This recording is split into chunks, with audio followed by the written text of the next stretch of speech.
Truth of the share market channel में आपका स्वागत है। मैं भवनेश अग्रवाल, नमस्कार। कल हमने वीडियो बनाया था कि शेयर बाजार की दशा क्या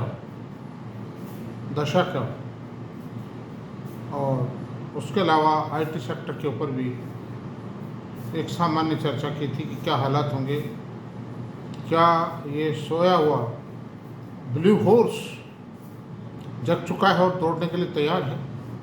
इस पर चर्चा की थी और उसकी बहुत कुछ संभावनाएं हैं कि आईटी सेक्टर में करंट आने वाला है, बिजली चमकने वाली है।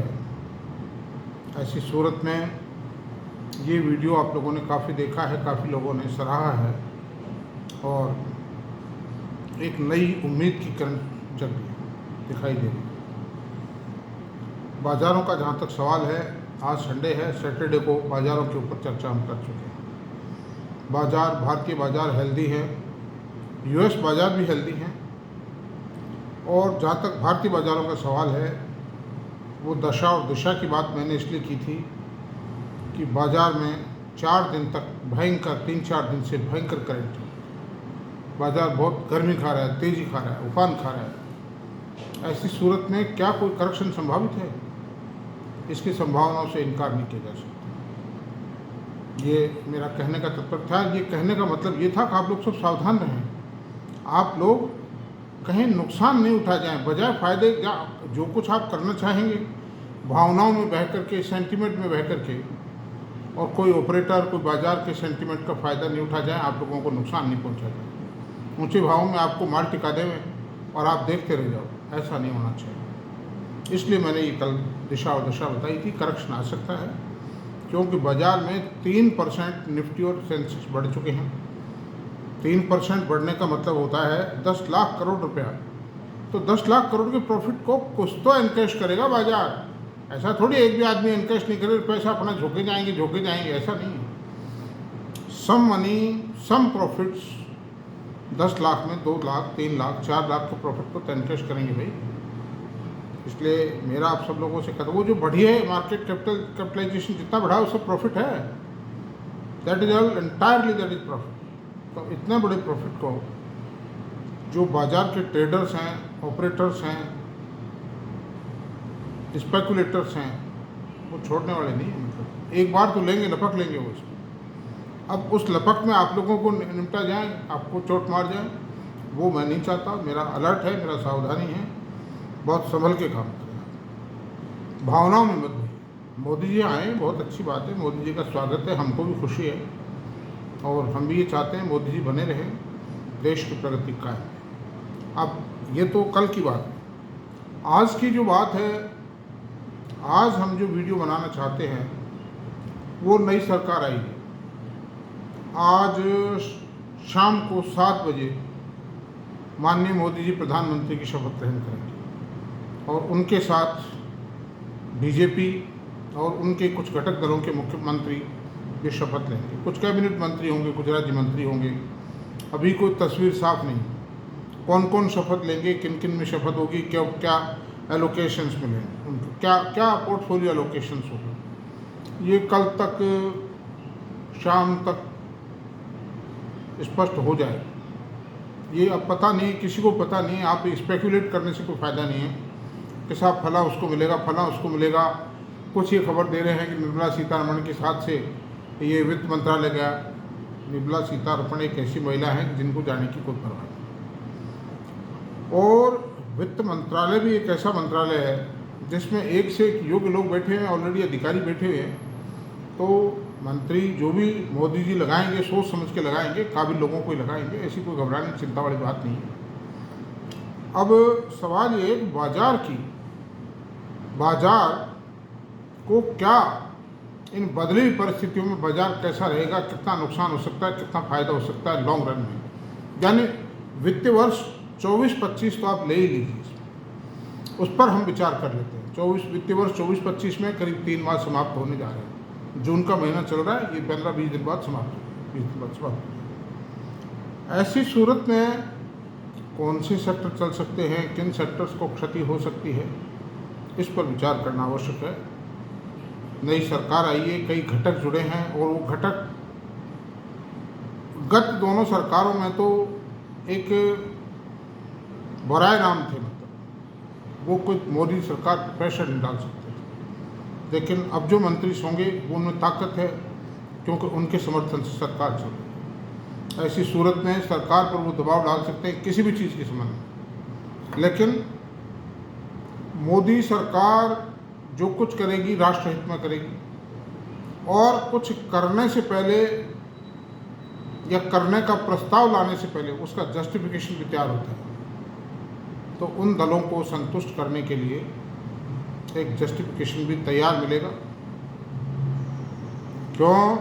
और ये जो घटक दल हैं ये भी देश के विकास में कहीं भी कोई बाधक नहीं बने। चंद्रबाबू नायडू बहुत ओपन माइंडेड व्यक्ति हैं। नीतीश कुमार जी भी बहुत ईमानदार आदमी रहे हैं। इन पर देखिए, आज 20 साल से चीफ मिनिस्टर रहे, रेलवे मिनिस्टर रहे, कभी भी चाहे वैसे इन्होंने पार्टी बदली, पाड़े बदले, कुछ भी किया, लेकिन भ्रष्टाचार का कोई आरोप नहीं। और ऐसा भी कोई आरोप नहीं है कि किसी विकास के काम में इन्होंने कोई बाधा डाली। इसलिए ऐसी कोई चिंता की बात नहीं है कि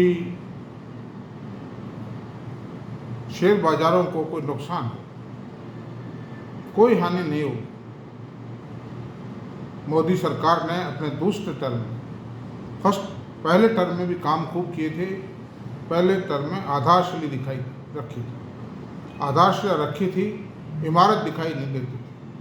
अब सेकंड टर्म में एक शानदार इमारत का निर्माण होता हुआ दिखाई दिया। पीएलआई स्कीम लाए, प्रोडक्शन लिंक्ड इंसेंटिव स्कीम। जो फैक्ट्री लगाएंगे, हर सेक्टर को दिया है पीएलआई करीब करीब। जो प्लांट लगाएंगे, एग्जिस्टिंग परमिसेस में भी लगाएंगे, उनको लगाई गई प्लांट पर सेल पर इंसेंटिव मिलेगा इन टर्म्स ऑफ परसेंटेज।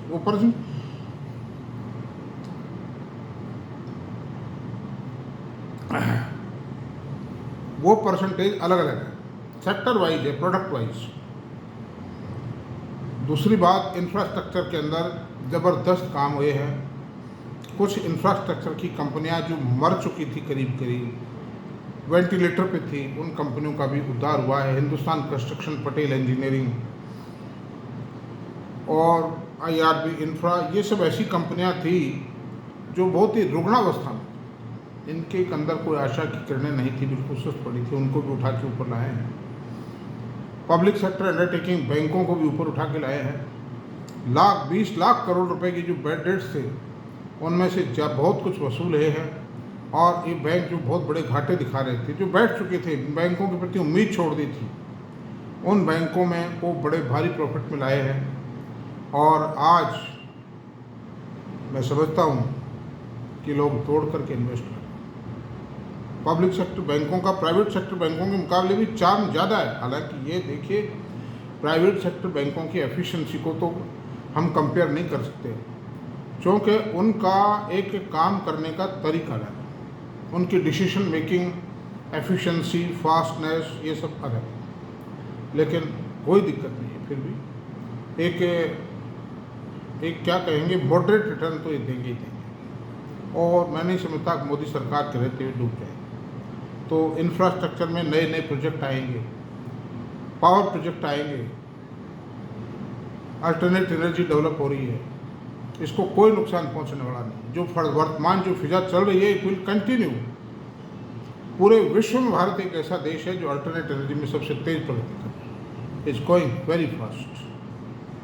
तो अल्टरनेट एनर्जी है, दुनिया भर के रोड, रेलवे के अंदर ज़बरदस्त प्रोजेक्ट आएंगे, चल रहे हैं, आएंगे, वो कंटिन्यू करेंगे, उन प्रोजेक्ट को कोई रोकने वाला नहीं, बिल्कुल चलेंगे, दौड़ेंगे वो। तो railway, road, bridges, canals, dams, tunnels and the railway और ये अल्टरनेट एनर्जी, ये तीनों जो सेक्टर हैं ये दौड़ेंगे। अब वो एक अलग बात है कि कौन सी कंपनी बड़ा उठा पाती है, कौन सी नहीं उठा पाती, ये उस कंपनी की एफिशिएंसी पर डिपेंड करेगा, उस कंपनी की मैनेजमेंट की जो क्वालिटी है, जो फाइनेंशियल मैनेजमेंट है, जो उसकी जो मैनेजमेंट स्किल है, उस पर डिपेंड करेगा। तो ये मैं आपको कहना चाहूँगा। दूसरी बात है कि ऑटोमोबाइल प्रोजेक्ट है। ऑटोमोबाइल प्रोजेक्ट हालांकि बहुत कुछ चल चुका है, लेकिन उसके उपरांत भी ऑटोमोबाइल सेक्टर में विपुल संभावनाओं से इनकार नहीं किया जा सकता, क्योंकि इलेक्ट्रिक व्हीकल जो सेगमेंट खुला है ये सरकार का टॉप प्रायोरिटी सेक्टर है। इस टॉप प्रायोरिटी सेक्टर के अंदर सरकार अपनी जान लड़ा रही है ताकि पॉल्यूशन पर कंट्रोल किया जा सके, प्रोपल्सन यानी इनको चलाने के खर्चे को कम किया जा सके। पावर की डिमांड बढ़ेगी क्योंकि व्हीकल्स की बैटरी चार्ज करने के लिए बिजली चाहिए, तो दूसरी तरफ डीजल और पेट्रोल इनकी डिमांड घटेगी, इससे पॉल्यूशन अपने आप कम होगा। तो इस पर भी ये भी टॉप प्रायोरिटी सेक्टर है। Number 3 alternate energy, infrastructure, railway, power and this alternate energy. चौथी बात करें हम डिफेंस सेक्टर, जो टोटली एक नई कंसेप्ट डाली मोदी जी ने। हालांकि प्रोजेक्ट पहले से थे लेकिन वो प्रोजेक्ट सोए हुए थे। हिंदुस्तान एरोनॉटिक्स के पास तो तनख्वाह देने तक के पैसे नहीं रहे थे, ये हालत थी। और उस स्थिति से उठा करके इसको इस हालत में पहुंचाया है कि आज इसके शेयर की कीमत 5,000 करोड़ रुपए के 5,000 रुपये के आसपास है। इसका मार्केट कैपिटलाइजेशन जो 1 लाख करोड़ था, 70-80 हज़ार करोड़ था, उसको उठा करके और 3.5 लाख करोड़ के आसपास पहुंचा दिया। इस वंडरफुल अचीवमेंट और बढ़ेगा। अगर मान लो ये शेयर यहाँ से डबल हो जाता है, मेरी रिकमेंडेशन नहीं है कुछ भी, तो इसका मार्केट कैपिटलाइजेशन तो 6,500 करोड़ 6.5 लाख करोड़ हो जाएगा। तो इट्स ए रिमार्केबल अचीवमेंट और ये कंटिन्यू रहेगी, मुहिम कंटिन्यू रहेगी, क्योंकि भारत सरकार ने ऑर्डर दे रखे हैं और जैसे ही ये सरकार का गठन हो चुकेगा और सरकार फंक्शन में आएगी वैसे ही इनको ऑर्डर और मिलेंगे और मिलते रहेंगे। मैं पहले क्लियर कर चुका हूँ जो इन 3 कंपनियों का इसका हिंदुस्तान एरोनॉटिक्स का बनाया था और ये आपके मझगांव डोक का बनाया था और एक भारत इलेक्ट्रॉनिक्स का बनाया था। ये 3 टॉप रैंकिंग कंपनीज हैं मतलब इसके डिफेंस सेक्टर की। इन तीनों को ऑर्डर्स खूब मिलेंगे। कोचिन शिपयार्ड को मिलेंगे, मझगांव गार्डन रीच को मिलेंगे, लेकिन गार्डन रीच और कोचिन शिपयार्ड महंगे हैं, वो महंगे हैं, उनका पी रेशो थोड़ा महंगा है, मतलब इसलिए ये जो मतलब मझगांव डोक है ये बहुत साउंड शेयर है। ऐसी सूरत में ये रहा कि मतलब ये जो 4-5 सेक्टर जो भी है ना, ये सब चलते हैं। On the other hand economy को बूस्टअप करने के लिए एक्सपोर्ट को टॉप बढ़ाया जाए।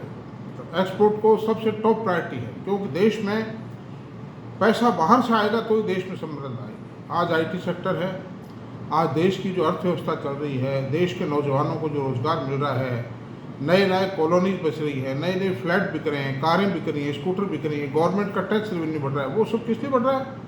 वो सब इसलिए बढ़ रहा है कि फॉरेन से 20 लाख करोड़ रुपया साल आईटी सेक्टर कमा के भारत सरकार को देता है। वो सारा पैसा सरकार के पास पहुंच जाता है घूम घाम करके टैक्स वैक्स से।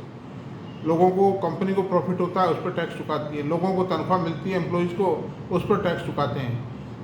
एम्प्लॉयज़ जो सामान खरीदते हैं उस पर टैक्स लगाता है। तो धीरे धीरे 2-3 राउंड में करके वो गवर्नमेंट के पास वो सारा पैसा पहुंच जाता है। It is the reason behind the coming prosperity of India. और ये जो सबसे जो टॉप प्रायोरिटी दी थी, प्रमोट किया था, वो अटल बिहारी वाजपेयी ने अपने कार्यकाल में किया था, आईटी सेक्टर को top priority. Under these circumstances सबसे बड़ी बात ये फिर फार्मा सेक्टर, आईटी, एफएमसीजी और कॉरपोरेट बैंक, और अप टू सम एक्सटेंट हम डिफेंस सेक्टर को भी कह सकते हैं, क्योंकि इसमें मंदी आने की कोई संभावना नहीं है। इसमें हर साल आप ये मान के चलिए कि 1 लाख करोड़ रुपए साल का सामान जो है, गुड्स, डिफेंस गुड्स, तो भारत में इन कंपनियों से भारत सरकार खरीदेगी। तो ऐसी सूरत में जो भी सेक्टर चल रहे हैं, अब capital good sector is the top priority sector, is it taking jump, जिसमें सीमेंस और एबीबी और केएसबी पंप और कम्यून्स और ये जो थर्मैक्स है, लार्सन एंड ट्यूब्रो है, they are also jumping up और मैनी फोल्ड हो चुके हैं। एंड रिकमेंडेशन नहीं है, I think their upward journey will continue due to policy of the government. PLI scheme में जितने प्लांट लग रहे हैं उनमें कैपिटल गुड्स की आवश्यकता है। दूसरी बात, पावर सेक्टर के अंदर जो एक्सपांशन है, पावर डिस्ट्रीब्यूशन है, मैन्युफैक्चरिंग, उसमें उनके सामान, उनके प्रोडक्ट की आवश्यकता है।